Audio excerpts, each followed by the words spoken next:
Olha, meu convidado hoje aqui no Jornal 96 é o superintendente do Sebrae, Zeca Melo. A gente vai conversar principalmente, hoje é dia da eleição no Sebrae, mas o assunto principal não é esse, e sim a decisão do Conselho de Administração da Petrobras, que aprovou a cessão da sua participação em 34 campos de produção terrestre localizados na bacia Potiguar. E esse assunto estava sendo acompanhado de perto pelo Sebrae dentro do projeto Topázio.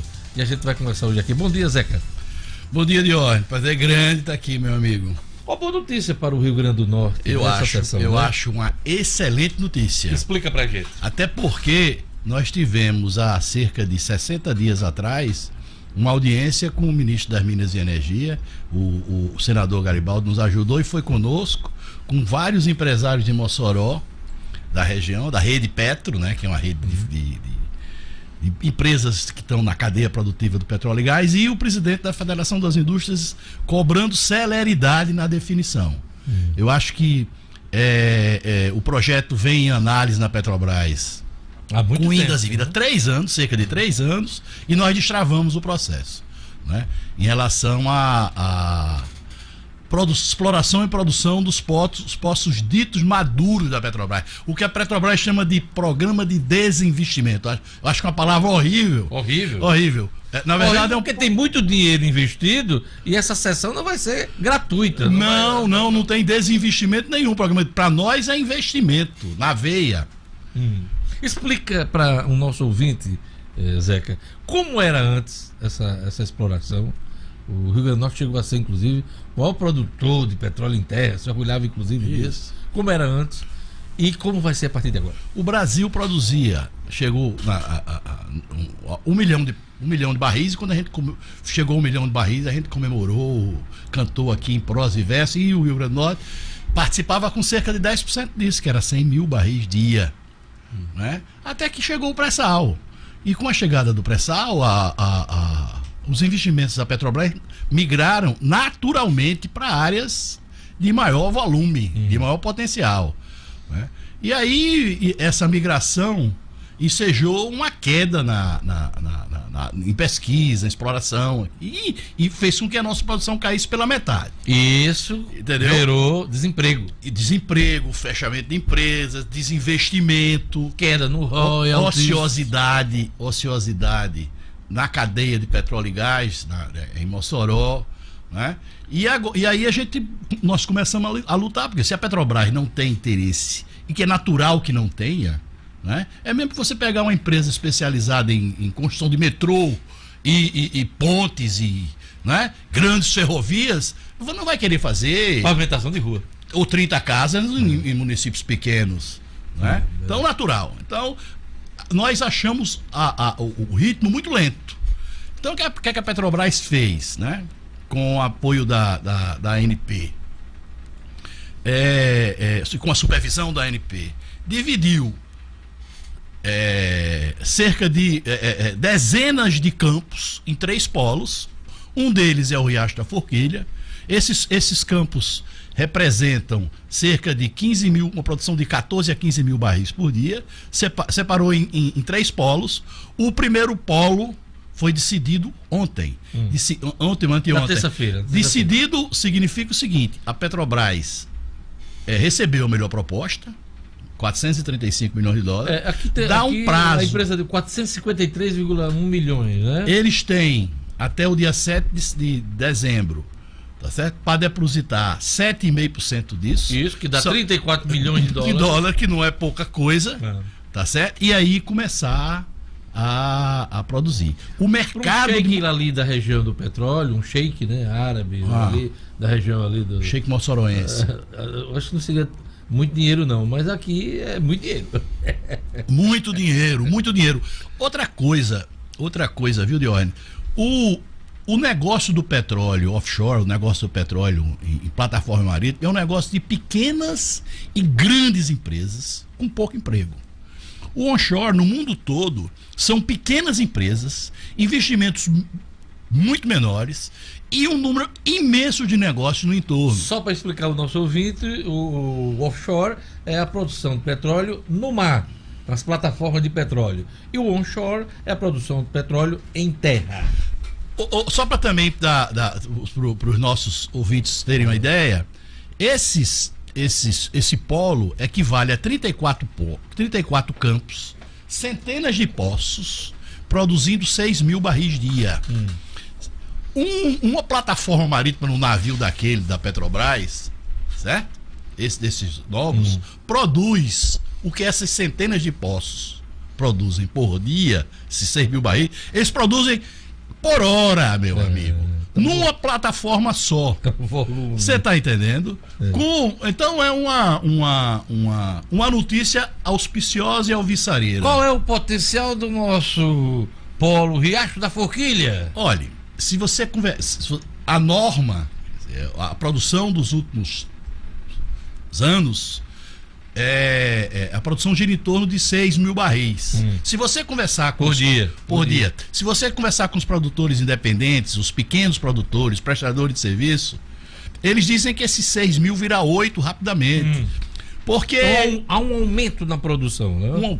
Um aumento da produção, tanto pelo cuidado que você vai ter, que você vai ter uma empresa tomando conta de poucos poços, como pelo investimento que vai ter que ser feito. Né? Quer dizer, os caras vão botar 435 milhões para tirar 435 milhões do investimento. Então vai haver, nós vamos furar muito, né? E vamos ter uma produção com certeza muito maior. Esse polo, Riacho da Forquilha, que o senhor fez referência, ele representa aí 34 concessões, né?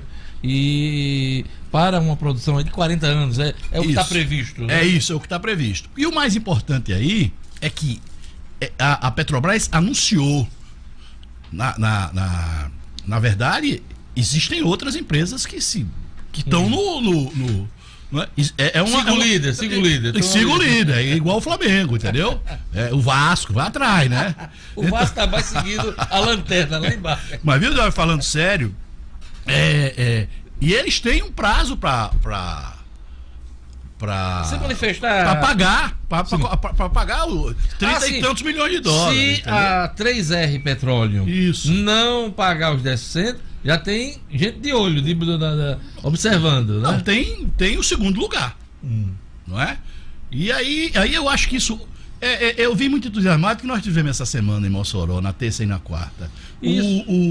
O Fórum Onshore, com uma participação tinha mais de 300 pessoas da área. Eu ia fazer referência porque o anúncio saiu exatamente, o Sebrae organizou lá em Mossoró a terceira edição do Fórum Onshore Potiguar, né? Isso. Que trata exatamente, inclusive, do assunto, né, do tema. Então, a comemoração foi geral, quer dizer, já estava combinado dentro do evento esse anúncio? Não, com o evento e com a eleição do Sebrae Gaúcho. Estava tudo combinado, só notícia boa. A eleição do Sebrae daqui a pouquinho a gente fala, porque eu estou com medo danado de Zeca não ser eleito. Ele é o candidato único, mas daqui a pouco a gente conversa sobre o assunto. Então, é uma coisa muito importante. Os efeitos positivos disso, quando é que a gente vai sentir? Eu acho que imediatamente os colegas da Rede Petro, né? A Rede Petro é uma instituição, é um organismo seríssimo, que congrega os produtores e os operadores, as pessoas, as empresas que estão no negócio do petróleo e gás no Oeste. Eles já estão sendo demandados para alguns estudos e tal. Eles estavam animados com isso. A gente fizemos uma pesquisa ali, fomos contratados acolá, tá certo? Em estudos preliminares, tá certo? Eles já estavam animados só com isso. Você imagine quando alguns disseram que nós vamos ter dificuldade, né? Quando essa coisa retomar com a nossa capacidade instalada. Eu queria contar uma coisinha rapidamente do Sebrae nisso. Quando Bira Rocha foi era presidente da Fiesp, foi presidente do Sebrae, lá no década de 90. No fim dos anos 90, e ele me convidou para ir pro Sebrae. Ele disse a mim que você é da cor daquela, né? Com aquele jeito singular e delicado, né? De Bires. Digo, por que, Bires? Esse Sebrae não consegue nem vender nem boné para Petrobras, né, cara? Então a nosso esforço era para vender boné para Petrobras. Hoje nós temos uma indústria de prestação de serviços. Nós temos uma estrutura de prestação de serviços industriais sofisticados em Mossoró. Entendeu? E isso é uma coisa que você não faz por decisão política, não. Você faz com muito investimento. Muito esforço. E essa estrutura está muito ociosa, né? E nós vamos retomar com força. E é exatamente esse olhar no pequeno, médio negócio que o Sebrae acompanha e que está à disposição dos empresários para qualificar e participar de toda essa discussão, né, Zeca? Qual o papel do Sebrae nessa discussão? Olha, só para ficar claro.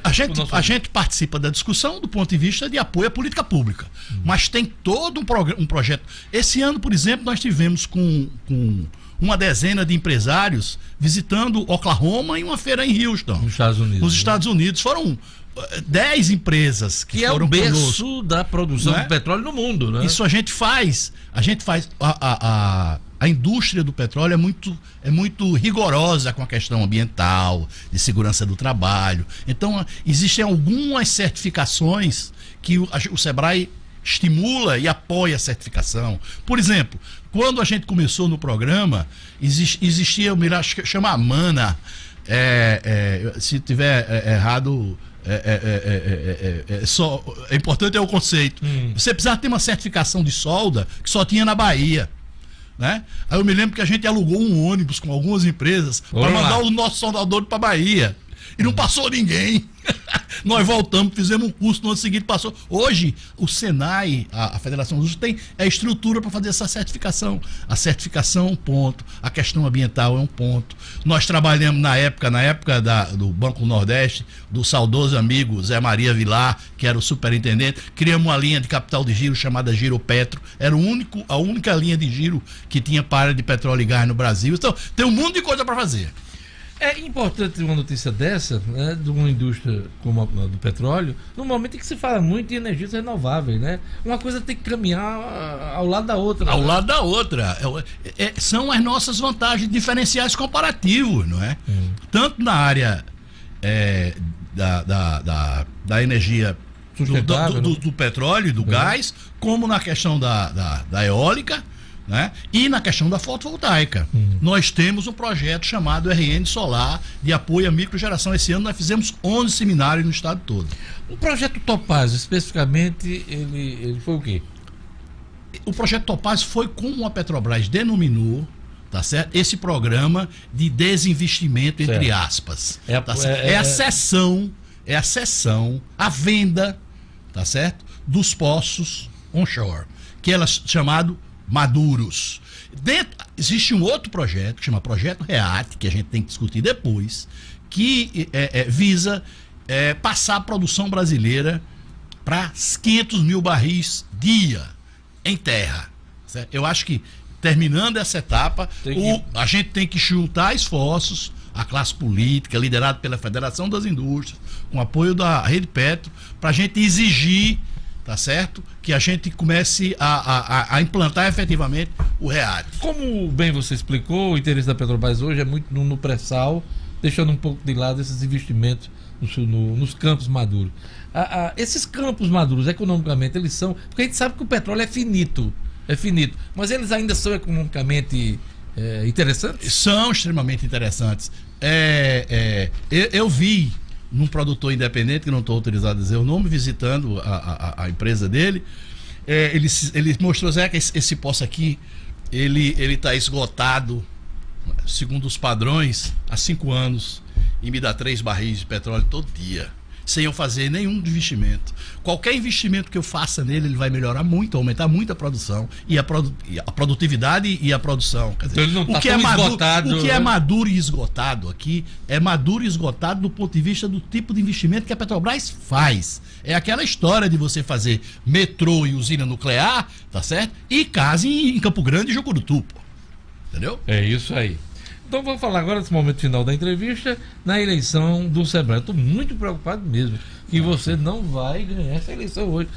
Zeca Mello é o candidato único e deverá ser reconduzido ao cargo de superintendente do Sebrae no Rio Grande do Norte. O Sebrae está completando 40 anos. Né? 45. Aliás, 45 anos, rapaz.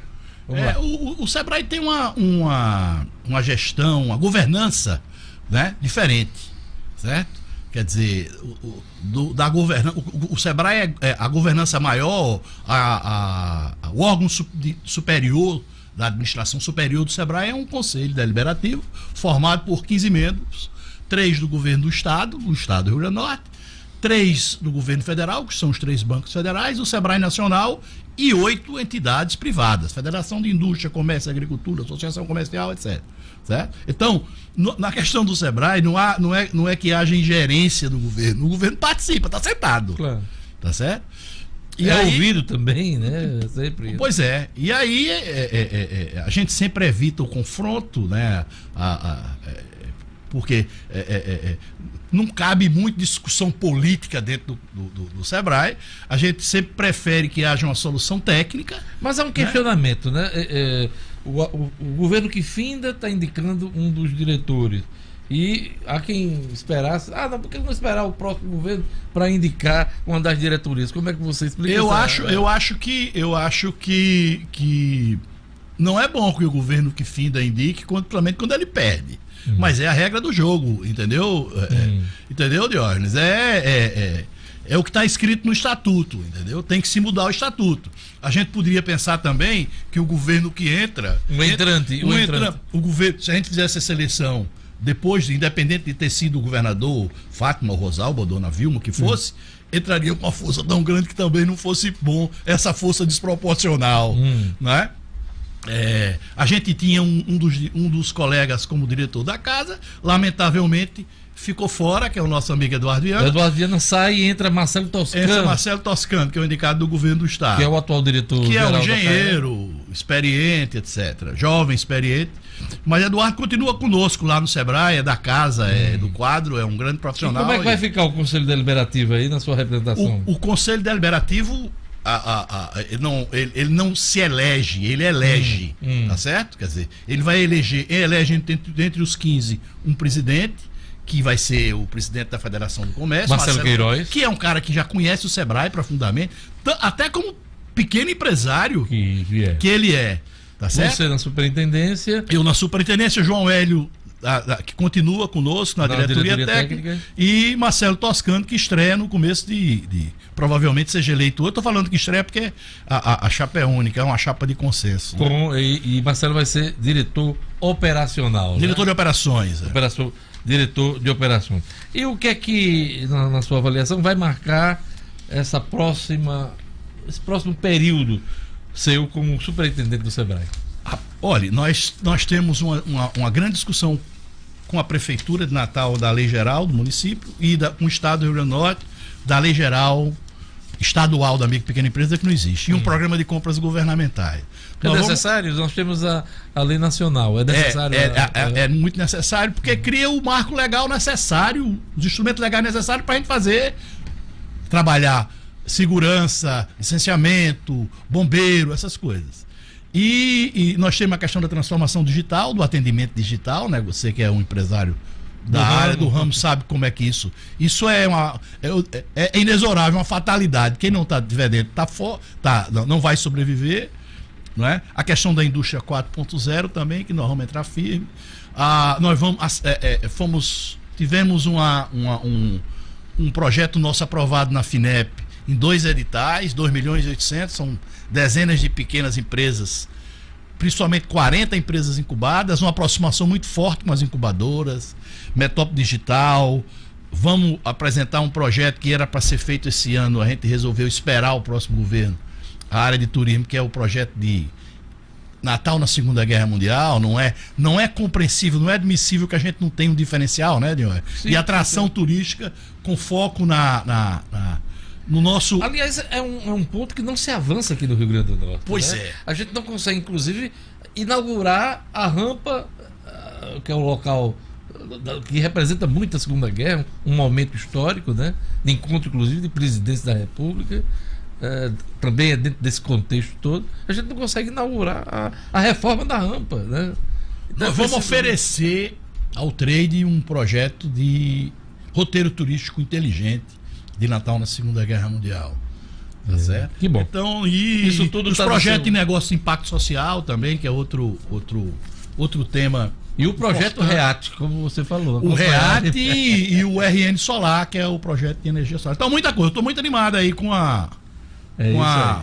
Zeca, que a gente pode fazer nos próximos 4 anos. Zeca tem uma longa história, nesses 45 anos de Sebrae, tem uma longa história, uma longa presença, colaborando para a pequena e microempresa aqui do Rio Grande do Norte. Parabéns por tudo que foi feito esse ano, pelos 45 anos do Sebrae, e boa sorte aí em mais um período como superintendente. Espero que continue dando entrevista ao Jornal 96. Sempre que convidado. Aliás, hoje de manhã o Rara passou umas 3 perguntas, eu respondi. Eu digo, Rara, a entrevista não é daqui a pouco de óleo, você já quer fazer pelo... Não, porque ela às vezes quer se preparar. Eu sei, eu tô brincando. É isso aí, obrigado, Zeca, boa sorte. A eleição, só os horários. Meio-dia, lá no Sebrae, uma reunião e depois temos um almoço entre os conselheiros. É isso aí. Tá certo? Um abraço a todos, bom final de semana. Jornal 96 vai ficando por aqui. Segunda-feira eu tô de volta, hein? Tchau!